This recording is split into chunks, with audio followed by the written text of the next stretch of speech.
Hello friends, study with Devli में आपका स्वागत है। आज की वीडियो में हम बात करेंगे फ्रेंड्स करंट अफेयर्स की। अभी हमने ये वन लाइनर नैनो मैगजीन शुरू की है। आप देखिए इसको, ये हम अभी वीकली निकालेंगे इसको। इसके बाद अभी ये जनवरी की मैं आपके सामने लाया हूँ, तो ये आएगी। अभी हमने खुद ये टाइप किया हुआ है, इसमें मैटर डाला हुआ है एग्ज़ाम के पॉइंट ऑफ व्यू, और सारे वन डे एग्ज़ाम जो भी हैं वन डे एग्ज़ाम में ये आएंगे, ठीक है। ये सभी वन डे एग्ज़ाम के लिए इंपॉर्टेंट है, तो आप इसको देखिए और इनको आप नोट कीजिए, ठीक है। वन लाइनर नैनो मैगजीन ये मैं जनवरी का आपके सामने लेकर आया हूँ, ठीक है। तो देखिए फ्रेंड्स, ये मेरे चैनल का लिंक है, मैं आपको पीडीएफ भेज दूंगा टेलीग्राम और व्हाट्सएप पर। व्हाट्सएप का नंबर मैंने लिखा हुआ है लास्ट में। तो ये मेरा चैनल का लिंक है और ये वाला टेलीग्राम का है, ठीक है। तो ये लिंक आपको वहाँ पर क्लिक हो जाएंगे पीडीएफ में जब दूंगा, ठीक है ना। तो इसके बाद ये वीकली निकलेगी, सप्ताह में एक दिन निकालेंगे इसको। तो देखिए फ्रेंड्स, एग्ज़ाम के पॉइंट ऑफ व्यू आगे इंपॉर्टेंट क्वेश्चन है इसमें, और मैं इसमें एक्सप्लेन भी करूँगा, ठीक है। इसमें एक्सप्लेन भी मैं करूँगा, इसमें केवल लगभग समथिंग 40 क्वेश्चन है, तो मैं इसके एक्सप्लेन करूँगा, ठीक है। तो आप इनको नोट भी कर लीजिएगा। तो चलिए फ्रेंड्स, शुरू करते हैं आज का पहला प्रश्न। आज का पहला प्रश्न है कि संयुक्त राष्ट्र महासभा के वर्तमान अध्यक्ष कौन है। संयुक्त राष्ट्र महासभा के वर्तमान अध्यक्ष हैं मोहम्मद बंदे, ठीक है। मोहम्मद बंदे संयुक्त राष्ट्र संघ के जो महासभा होती है, ठीक है। ध्यान रखें, संयुक्त राष्ट्र संघ की स्थापना 24 अक्टूबर 1945 को हुई थी। एक फैक्ट नोट कर लीजिए आप, इसके 193 देश है, एक संगठन है, ये एक संगठन है, 193 देश हैं, इसको भी नोट कर लीजिए। और इसके 6 संघ हैं, 6 संस्थाएं हैं, जिनमें कि एक महासभा, एक सुरक्षा परिषद, प्रन्यास परिषद इत्यादि आ जाते हैं, ठीक है। इसको आप नोट कर लीजिए। अंतर्राष्ट्रीय न्यायालय, सचिवालय, सब इसी में आता है, 6 अंग हैं इसके, ठीक है। तो इसके 6 अंग हैं। ध्यान रखें, संयुक्त राष्ट्र महासभा को विश्व की लघु संसद भी कहते हैं, विश्व की छोटी संसद भी इसको कहते हैं, ठीक है। ध्यान रखिए, इसके महासचिव, ये संयुक्त राष्ट्र महासभा के पूछ रहा है वर्तमान अध्यक्ष, ठीक है। इसके महासचिव होते हैं वो संयुक्त राष्ट्र संघ के महासचिव होते हैं, ठीक है। संयुक्त राष्ट्र संघ के महासचिव कह रहा हूँ मैं, वो एंटोनियो गुतरस है, ठीक है। वो कौन है? एंटोनियो गुतरस, ठीक है। एंटोनियो गुतरस हैं, वो महासचिव हैं संयुक्त राष्ट्र के, यूएनओ के। और ये संयुक्त राष्ट्र के अंदर एक जो इनका एक अंग है महासभा, उसके अध्यक्ष हैं मोहम्मद बंदे, ठीक है। इंपॉर्टेंट है, नोट के लिए आपने इसको नोट कर लीजिए आप, एग्जाम के पॉइंट ऑफ व्यू इंपॉर्टेंट है। संयुक्त राष्ट्र संघ का मुख्यालय न्यूयॉर्क में है, ठीक है ना। न्यूयॉर्क में इसका मुख्यालय आ सकता है। नए वायुसेना प्रमुख के रूप में किसने पदभार संभाला? तो फ्रेंड्स, एस भदौरिया ने संभाला है। एस भदौरिया ने वायुसेना, जिसको एयर चीफ मार्शल, जो सबसे बड़ा पद यहाँ होता है, ठीक है, एयर चीफ मार्शल होता है। और थल सेना की बात करें, थल सेना में नरवणे है कोई, नरवणे जी ने संभाला है पदभार थल सेना में। और नौसेना की बात करें तो नौसेना में करमवीर सिंह ने सुनील लांबा का स्थान लिया है, ठीक है ना। और नरवणे जिसे पहले बिपिन रावत जी सीडीएस बन गए। सीडीएस मतलब chief of defence staff, important है, आप नोट कर लीजिए इसको। भारतीय थल सेना दिवस 15 जनवरी को मनाया जाता है, ठीक है, इंपॉर्टेंट है। इसके बाद देखिए, एक्सप्लेन के साथ साथ आप समझ रहे होंगे, भारत का राष्ट्रपति पुरस्कार पाने वाली भारत की पहली छात्रा कौन बनी? तो फ्रेंड्स, कविता गोपाल बने। ध्यान रखिए, कविता गोपाल आईआईटी मद्रास की छात्रा हैं। इन्होंने वहाँ पर टॉप किया था, परसेंटाइल इनकी अच्छी थी, ठीक है। तो इनको मोदी जी और राष्ट्रपति द्वारा इनको पुरस्कार दिया गया है, ठीक है ना। राष्ट्रपति भवन में आ सकता है कविता गोपाल जी का नाम, क्योंकि पहली महिला, अभी तक ये सब लड़कों को मिलता है, लेकिन पहली बार महिलाओं को पुरस्कार मिला, तो अच्छी बात है, ठीक है ना। वुमेन एम्पावरमेंट के लिए इंपॉर्टेंट है, अच्छी खुशी की बात है कि किसी महिला को पुरस्कार मिला, ठीक है।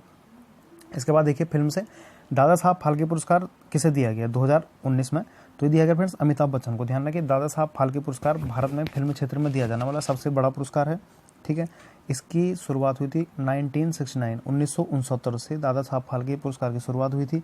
दादा साहब फाल्के ने एक मूवी बनाई है, आपने सुना होगा, राजा हरिश्चंद्र, ठीक है। राजा हरिश्चंद्र मूवी का इन्होंने निर्देशन किया था। राजा हरिश्चंद्र इंपॉर्टेंट क्वेश्चन है, ठीक है। भारत की पहली, इसको मूवी भी कह सकते हैं आप, राजा हरिश्चंद्र। इन्होंने मूवी बना थी। गुंडीराज गोविंद फाल्के, गुंडीराज गोविंद फाल्के इनका रियल नाम था, ठीक है ना। और दादा साहब फाल्के पुरस्कार पाने वाली पहली महिला थी देविका रानी रोनिक, ठीक है। देविका रानी रोनिक पहली महिला थी। एग्जाम के पॉइंट ऑफ व्यू फ्रेंड्स ये पूछ सकता है आपको, आप इसे नोट कर लीजिए, ठीक है। तो दादा साहब फाल्के पुरस्कार भारत का फिल्म क्षेत्र का बड़ा पुरस्कार है, ठीक है। इसके बाद देखिए फ्रेंड्स, साहित्य में 2019 में नोबेल किसने जीता? ठीक है, नोबेल पुरस्कार 6 क्षेत्रों में मिलता है। 1901 से नोबेल पुरस्कार की शुरुआत हुई, ठीक है। तो साहित्य में, लिटरेचर में कह रहा है तो लिटरेचर में पीटर हैंडके को मिला है, ठीक है। याद कर लीजिए, साहित्य वाला पूछ सकता है, क्योंकि फिजिक्स केमिस्ट्री वाले 2-3 को एक साथ मिल जाता है कभी, तो आता नहीं ज़्यादा। तो पीटर हैंडके इंपॉर्टेंट है, नोबेल पुरस्कार, ठीक। इसके बाद देखिए, केंद्र सरकार ने गर्भवती महिलाओं और शिशुओं को बिना किसी लागत के स्वास्थ्य देखभाल सुविधाओं को का आश्वासन देने के लिए कौन सी योजना शुरू की है? तो फ्रेंड्स सुमन योजना, ठीक है। एग्जाम के पॉइंट ऑफ व्यू सुमन योजना आ सकता है, सुमन योजना आपको पूछ सकता है, ठीक है। इसमें 100% सुरक्षित प्रसव कराना है, ठीक है ना। इसमें मुफ्त दवाइयाँ मिलेंगी, जो प्रसव है वो 100% सुरक्षित कराना है, और 6 महीने तक फ्री दवाइयाँ मिलेंगी इसमें, ठीक है। तो केंद्र सरकार की ये अच्छी स्कीम है, ठीक है ना। इसके बाद देखिए केंद्र सरकार ने विज्ञान, प्रौद्योगिकी, इंजीनियर और गणित की शिक्षा के लिए छात्रों को प्रोत्साहित करने के लिए कौन सी योजना शुरू की? तो एजुकेशनल जो भी पेपर हैं ये पूछ सकता है, जैसे डीएलएड के एग्जाम में ये आ सकता है, या सीटेट, यूटेट में। तो केंद्र सरकार ने विज्ञान, प्रौद्योगिकी, इंजीनियरिंग और गणित की शिक्षा के लिए विज्ञान ज्योति योजना, ठीक है, विज्ञान ज्योति योजना की शुरुआत की। एग्जाम के पॉइंट ऑफ व्यू इंपॉर्टेंट। और इसमें क्या है आप सुनिए, इसमें 2020 से 25 तक, ठीक है, 550 जिलों के, 2020 से 25 तक 550 जिलों के 100 छात्राओं की इसमें पहचान करनी है, ठीक है, और उनको आगे उसमें पढ़ाया जाएगा, ठीक है ना। इंपॉर्टेंट है। तो केवल महिलाओं के लिए, ध्यान रखिए, केवल लड़कियों के लिए है विज्ञान ज्योति योजना की शुरुआत, केवल लड़कियों के लिए हो रखी है, लड़कों के लिए नहीं है, ठीक है। इसके बाद देखिए 2 अक्टूबर 2019 को महात्मा गांधी कौन जयंती मनाएगी? तो 150वीं जयंती मनाएगी महात्मा गांधी की 2 अक्टूबर 2019 को। और 150वीं जयंती में टारगेट था कि स्वच्छ भारत मिशन को सफल बनाना है, क्योंकि 150वीं जयंती है, और फ्रांस ने इस पर डाक टिकट जारी किया था भारत के साथ। फ्रांस एक ऐसा देश है जिसने 2 अक्टूबर 2019 को राष्ट्रपति गांधी जी की स्मृति में 150वीं जयंती में डाक टिकट जारी किया। इसके बाद देखिए किस राज्य सरकार ने राज्य को प्लास्टिक मुक्त बनाने के लिए एकल उपयोग प्लास्टिक कचरे खरीदने का फैसला किया है? हिमाचल प्रदेश, ठीक है। एकल उपयोग कचरा मतलब जो है प्लास्टिक का जो होगा यूज एंड थ्रो वाला होगा, ठीक है, यूज एंड थ्रो, यूज करना और फेंकना है, ठीक है। तो हिमाचल प्रदेश ने क्या किया? प्लास्टिक मुक्त बनाने के लिए एकल उपयोग प्लास्टिक कचरे की खरीद का फैसला किया है। आ सकता है क्योंकि स्वच्छता के लिए इससे इंपॉर्टेंट है, क्योंकि प्लास्टिक अभी भारत में बैन है, आ सकता है, ठीक है ना। इसके बाद देखिए फिर बच्चों संबंधित प्रश्न है, एजुकेशनल। प्रतिभाशाली बच्चों को उनके कौशल को समृद्ध करने के लिए केंद्र सरकार ने कौन सा कार्यक्रम शुरू किया? तो फ्रेंड ध्रुव कार्यक्रम, ठीक है। देखो प्रतिभाशाली लिखा हुआ, प्रतिभाशाली बच्चों को उनके कौशल को समृद्ध करने के लिए ध्रुव कार्यक्रम। इसमें क्या है? इसमें चयनित जो बच्चे होंगे उनको विख्यात विशेषज्ञों द्वारा शिक्षा दिलवाई जाएगी, ठीक है। जो चयनित में बच्चे होंगे 6 से 12 तक, कुछ उनका टेस्ट लिया जाएगा, उसके बाद उनकी पढ़ाई विशेषज्ञों द्वारा की जाएगी। पूछ सकता है ध्रुव कार्यक्रम कौन सा कार्यक्रम शुरू किया, बस यही पूछेगा, कार्यक्रम का नाम पूछेगा, ठीक है। कार्यक्रम का नाम है ध्रुव कार्यक्रम, ठीक है। इसके बाद देखिए 2019 संयुक्त राष्ट्र जलवायु शिखर सम्मेलन में अपने भाषण के दौरान पीएम मोदी ने किस वर्ष तक भारत को नवीनीकरण ऊर्जा क्षमता बढ़ाकर 175 गीगावाट कर देने की बात कही है? तो 2022 तक, ठीक है। ध्यान रखिए COP25 का अर्थ है ये अंतर्राष्ट्रीय जलवायु शिखर सम्मेलन, ठीक है, जो कि स्पेन की राजधानी मैड्रिड में होता है, ठीक है। स्पेन की राजधानी कहाँ हुआ था? मैड्रिड में हुआ था। और COP26 इसके बाद जो जलवायु शिखर सम्मेलन होना है वो ग्लासगो में होना है, लेकिन कोरोना के कहर के चलते, कोरोना के प्रभाव के चलते इसको निरस्त की बात हो रही है, ठीक है। जलवायु शिखर सम्मेलन होता है एक वर्ष में एक बार, और इसका जो उद्देश्य होता है वो क्या होता है? कार्बन उत्सर्जन में कमी लाना होता है, ठीक है। तो COP26 ग्लासगो होना, स्कॉटलैंड में है ग्लासगो। ये COP25 हुआ था कहाँ? स्पेन में के मैड्रिड में। और 2022 तक मोदी ने कहा कि इसमें नवीनीकरण ऊर्जा जैसे कि सूर्य होती है, जिसको हम पुनः बना सकते हैं, जो कभी खत्म नहीं होती, नवीनीकरण ऊर्जा को क्या करना था? इसमें बढ़ाना है। और कितना बढ़ाना है? 175 गीगावाट कर देने की बात की 2022 तक। तो पूछ सकता है आपको ये क्वेश्चन, ठीक है। प्राकृतिक संसाधन की दृष्टि से इंपॉर्टेंट है, भारत की ऊर्जा स्रोत है। आयुष्मान भारत योजना के अंतर्गत सबसे अधिक गोल्डन कार्ड बनाने वाला कौन था? जम्मू कश्मीर, ठीक है। तो आयुष्मान जो योजना है फ्रेंड्स, आप ध्यान रखिए, ये योजना 1 अप्रैल 2018 से लागू की गई। एक फैक्ट आप याद रखिए, आ सकता है ये 1 अप्रैल 2018 से आयुष्मान भारत योजना लागू की गई, ठीक है। इसका दूसरा नाम ऐसे जन आरोग्य योजना भी कह रहे हैं, जन आरोग्य योजना, JAY, ठीक है, जन आरोग्य योजना भी इसको कहा जाता है, ठीक है ना। इसमें 5 लाख तक का इलाज एक परिवार को, एक सदस्य को, इसमें 5 लाख तक, पूरे परिवार को, मतलब 50 करोड़ लोगों को इसमें कह सकते हैं कि स्वास्थ्य का लाभ है, बीमा है 5 लाख का, ठीक है। मतलब 5 लाख तक की बीमारी इसमें इलाज कर सकते हैं। इंपॉर्टेंट है आयुष्मान भारत योजना। तो सबसे अधिक गोल्डन कार्ड, इसमें एक कार्ड बनता है, ठीक, गोल्डन कार्ड बनाने वाला कौन था? जम्मू कश्मीर। एग्जाम में पूछ सकता है आपको, ठीक है। इसके बाद देखिए रक्षा मंत्री राजनाथ सिंह ने 25 सितंबर 2019 को इस पोत का रवाना किया। किस पोत को किया? वराह को। ध्यान रखिए फ्रेंड्स, एक बार पूछा गया एग्जाम में भी, कभी ये डेट पूछ देता है या पोत का नाम पूछेगा, वराह, ठीक है। तो वराह पोत, ध्यान रखिए, हल्के हेलीकॉप्टर का संचालन करने में सक्षम है। जैसे पोत है तो इसके ऊपर हेलीकॉप्टर लैंड हो सकता है, ठीक है। इंपॉर्टेंट है वराह। तो वराह पोत नेवी के लिए है, और वराह विष्णु के अवतार भी थे, ठीक है। जो ये वराह सुअर का पर्यायवाची भी होता है, ठीक है ना, वराह। तो इन्होंने पृथ्वी को बचाया था एक बार, ठीक है, उस नाम से लिया गया, ठीक है ना। इंपॉर्टेंट है वराह। इसके बाद देखिए नीति आयोग द्वारा जारी quality school education quality index में कौन सा शीर्ष राज्य पर, कौन सा शीर्ष राज्य है, ठीक है। तो इसमें है फ्रेंड्स कौन? नीति आयोग द्वारा जो जारी किया जाता है ये क्वालिटी स्कूल इंडेक्स तो केरल है, ठीक है। केरल की आपको पता है साक्षरता लगभग 91% है, तो ये आपको पूछ सकता है, ठीक है, इंपॉर्टेंट है एग्जाम के पॉइंट ऑफ व्यू। इसके बाद देखिए, किस शहर ने हाउडी मोदी कार्यक्रम की मेज़बानी की, जिसमें पीएम मोदी और अमेरिकी डोनाल्ड ट्रम्प राष्ट्रपति जो हैं वहाँ के उनके मन साझ हुए। तो ह्यूस्टन, ठीक, अमेरिका के ह्यूस्टन में हाउडी मोदी। तो यहाँ पर ध्यान रखें, हाउडी, हाउडी का अर्थ है कि हाउ डू यू डू, ठीक है, आप कैसे हैं, मतलब, ठीक है ना, या आप कैसे हैं कह सकते हो, हाउडी का अर्थ आप कैसे हैं। तो इस नाम से हम लोग स्वागत किया गया। जैसे भी डोनाल्ड ट्रम्प जी भारत आए थे 24 फरवरी को, तो हमारे देश ने नमस्ते ट्रम्प नाम से किया था। तो पूछ सकता है ऐसे उन्होंने उससे पहले कर दिया था, ठीक है ना। तो हाउडी सितंबर में हुआ था ये, तो पूछ सकता है कि हाउडी मोदी कहाँ हुआ, ह्यूस्टन में हुआ, ठीक है। और अमेरिका वाला जो यहाँ पर इंडिया में वाला हुआ था वो अहमदाबाद के मोटेरा स्टेडियम में ट्रम्प जी आए थे, उनका स्वागत किया गया था, ये पूछ सकता है। तो भारत के अलावा किस देश ने, अगला प्रश्न है, किस देश ने 150वीं जयंती के अवसर पर डाक टिकट जारी किया। तो ये फ्रेंड्स किसके अलावा, भारत के अलावा, तो फ्रांस ने किया। देखिए यहाँ पर फ्रांस लिखा हुआ है, फ्रांस ने डाक टिकट जारी किया, ठीक है। भारत ने तो करना ही था, ठीक है। इसके बाद देखिए, क्योंकि 150वीं जयंती थी, गांधी का जन्म 2 अक्टूबर 1869 को हुआ था, ठीक है। इनकी जन्म की स्मृति में अंतर्राष्ट्रीय अहिंसा दिवस मनाते हैं। विश्व कपास दिवस कब मनाया गया, तो 7 अक्टूबर 2019 को, ध्यान रखिए, विश्व कपास दिवस मनाया गया था विश्व व्यापार संगठन द्वारा, WTO द्वारा विश्व कपास दिवस मनाया गया, इंपॉर्टेंट, और ये पहली बार मनाया गया, ठीक है। इसमें जो उद्देश्य होता है, कपास के उत्पादन में जो चुनौती होती है, क्योंकि कपास जो कॉटन है ये कई राज्य, कई देशों का अर्थव्यवस्था का स्रोत है, इकोनॉमी का स्रोत है। तो इसमें जो समस्याएं हैं उस पर चर्चा के लिए ये दिवस मनाया गया पहली बार, ठीक है, 2019 को, इसलिए पहली बार मनाया गया, आ सकता है, ठीक है, क्या पता बुक में ना हो। तो विश्व कपास दिवस पहली बार मनाया गया, एग्जाम के पॉइंट ऑफ व्यू आ सकता है, ठीक है। इसके बाद देखिए, भारत में हाल ही में संपन्न पशुधन जनगणना 2012, ध्यान रखिए 2012 की तुलना में, सॉरी ये प्रश्न कुछ और है, भारत में हाल ही में संपन्न पशुधन जनगणना में 2012 की तुलना में कितने % वृद्धि दर्ज की गई। ध्यान रखिए फ्रेंड्स, पशुधन जनगणना प्रत्येक 5 साल में की जाती है, ठीक है, पूरे पशुओं को गिनते हैं जैसे जनगणना होती है आदमियों की। तो 2012 में ध्यान रखिए 19वीं नंबर की थी, 19वीं जनगणना हुई, और 2012 और 5 17 होता है, तो 17 के बाद सीधे 18 19 में, ठीक है, 18 में जनगणना हुई, 19 में आंकड़ा है, तो 18 19 में 20वीं हुई, ठीक है। तो ये पूछ रहा है कि 19 से 20वीं अर्थात 2012 से अगली जो जनगणना हुई 2018 19 में कितने % की वृद्धि हुई। तो यहाँ पर लिखा है 4.63%, ठीक है, आप इसको नोट कर लीजिए। और है पूरे भारत में 511 मिलियन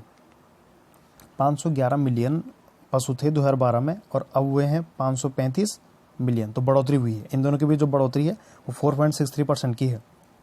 क्लियर हो गया, नोट कर लिया आपने, ठीक है फ्रेंड। इसके बाद देखिए, वैश्विक भुखमरी सूचकांक 2019 में भारत की रैंक क्या है, ठीक है।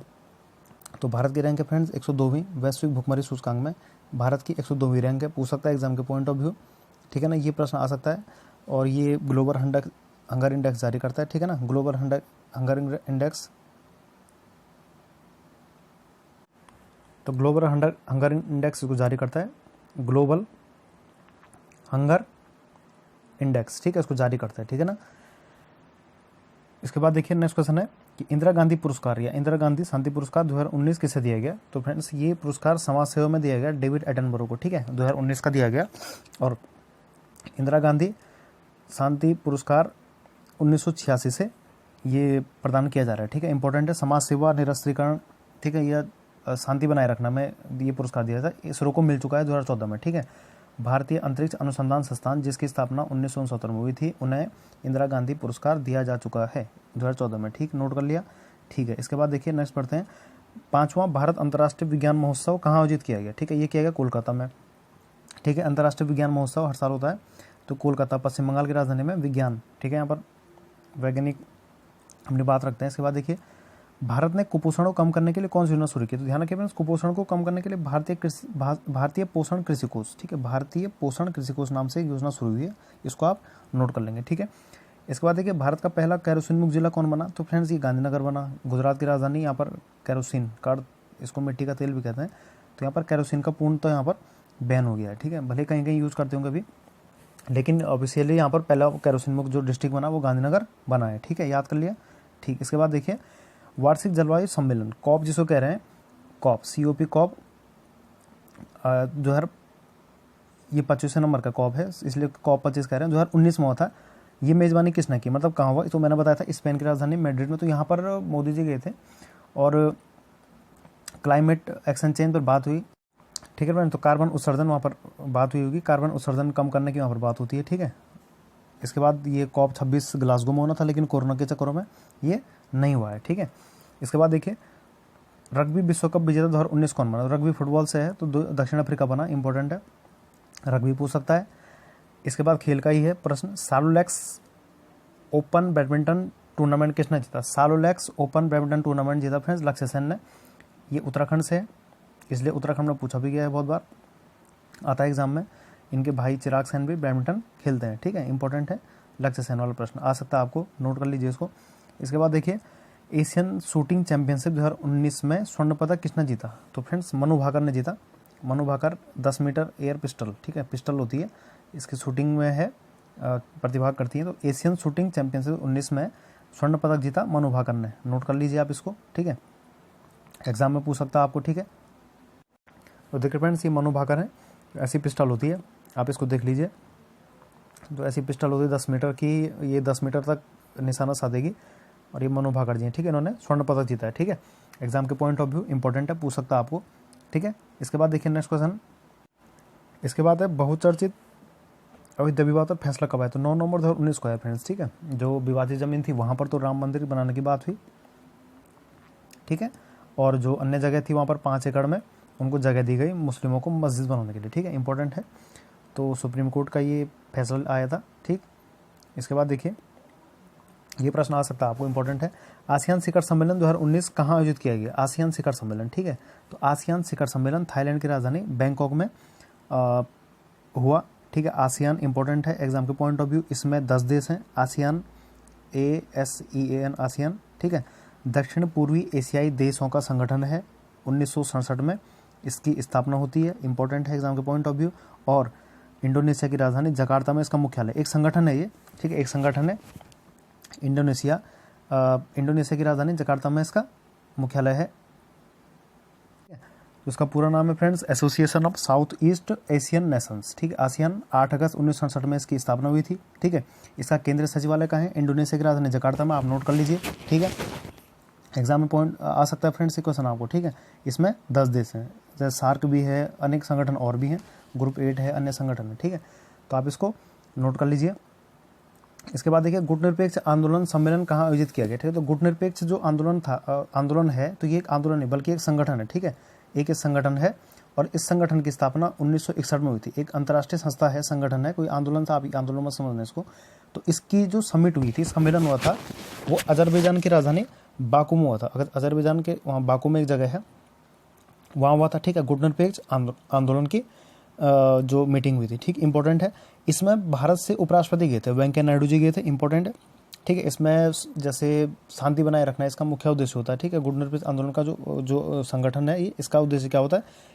इसको नाम भी कहते हैं। ठीक है, NAM नाम, नॉन अलाइंस्ड मूवमेंट। ठीक है, गुटनिरपेक्ष आंदोलन, गुटनिरपेक्ष का अर्थ है किसी भी देश के गुट में न रहना। ठीक है, द्वितीय विश्व युद्ध के बाद क्योंकि गुट बनने शुरू हो गए थे, तो उसके बाद इसकी जरूरत महसूस हुई कि 1961 में एक संगठन ऐसा बनाया जाए। ठीक है, तो शीत युद्ध की समाप्ति या इत्यादि जो गुट बनते हैं या अशांति है, तो उसको दूर करना है, अशांति में शांति लानी है, इसका कुछ संगठन ऐसा है। ठीक है, तो इसमें इसकी मीटिंग हुई थी। सबसे पहली जो स्थापना 1961 में हुई थी।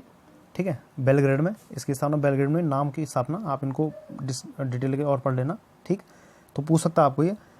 अंतिम प्रश्न है, 11वां ब्रिक्स शिखर सम्मेलन कहाँ आयोजित किया? तो ब्रिक्स आप देख रहे होंगे, BRICS। ठीक है, ब्रिक्स की स्थापना, ये संगठन का ही प्रश्न है, 2009 में हुई थी, इंपॉर्टेंट, नोट कर लिया। ठीक है, इसमें पहले ब्रिक था, BRIC, 4 देश इसमें थे, इसी नाम पे ये देश भी हैं, ब्राज़ील, रसिया, ठीक है, इंडिया, चाइना और साउथ अफ्रीका। ठीक है, तो साउथ अफ्रीका 2010 में जुड़ा, ध्यान रखिए, पहले इसमें ब्रिक था, पहले केवल क्या था फ्रेंड्स? ब्रिक था। ठीक है, तो अब ब्रिक्स हो गया, साउथ अफ्रीका 2010 में जुड़ा, तो उभरती हुई अर्थव्यवस्थाओं का एक देश संगठन है। 2009 में इसकी स्थापना होती है, तो इसका मीटिंग कहाँ हुई थी कह रहे हैं, सम्मेलन तो ब्राजीलिया में हुआ, तो ब्राज़ील के। ठीक, इंपॉर्टेंट है। तो फ्रेंड्स आज हमने डिस्कशन किए कुछ प्रश्न, उम्मीद है आपको भी पसंद आएंगे। अगली वीडियो में हम फरवरी माह के कुछ लाएंगे, इसके बाद हम वीकली लाएंगे एग्जाम के पॉइंट ऑफ व्यू फ्रेंड्स। ठीक है, तो मेरी कोशिश है कि मैं इसको एक्सप्लेन भी करूँ। ठीक है, ये नैनो सीरीज को, और आप इसको अधिक से अधिक शेयर कीजिए, दोस्तों में शेयर कीजिए इसको। इसकी PDF मैं आपको टेलीग्राम लिंक के माध्यम से भी दे दूंगा। ठीक है, एग्जाम में आ सकते हैं यहाँ से प्रश्न, क्योंकि एजुकेशनल भी लिए हैं। ठीक है, ये आप लिंक पे क्लिक कर लीजिएगा, और ये टेलीग्राम चैनल है, स्टडी विद देवली चैनल का नाम है, ठीक है, one liner nano magazine for January, ठीक है फ्रेंड। तो वीडियो को देखने के लिए थैंक यू।